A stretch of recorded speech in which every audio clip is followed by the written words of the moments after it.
Quand Marie-Vonne m'a contacté pour me demander si j'acceptais de témoigner pour la démarche diocésaine, je lui ai répondu que je ne savais pas dire non.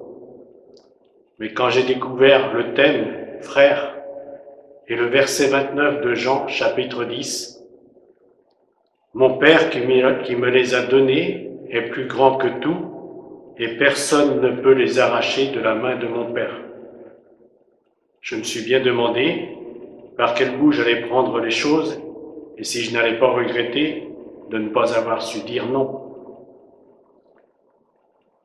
Sur le thème frère, je peux penser d'abord à la famille. J'ai 2 frères avec lesquels j'ai des relations on ne peut plus banales, sans grande complicité. J'ai aussi une sœur, porteuse d'un handicap mental, placée dans un foyer d'accueil médicalisé. Depuis la fin du premier confinement, tous les 15 jours, je la visite et lui porte la communion. Si la première fois que je lui ai porté la communion, je me suis bien demandé si ma démarche était bien pertinente et quelle perception elle pouvait avoir de mon geste. Depuis, je pense sincèrement qu'un petit mystère s'opère en elle à ce moment-là et qu'elle en tire un certain bénéfice.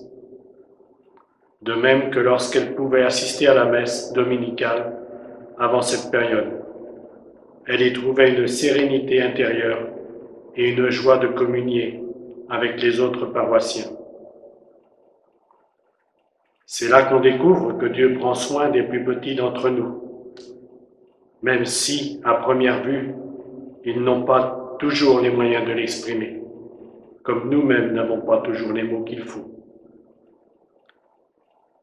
Dans l'accompagnement aux sépultures, nous sommes amenés à rencontrer des gens parfois plus ou moins éloignés de l'Église, et nous constatons souvent qu'au plus profond d'eux-mêmes, il reste au moins une petite flamme de croyance et d'espérance en ce Dieu qui sauve.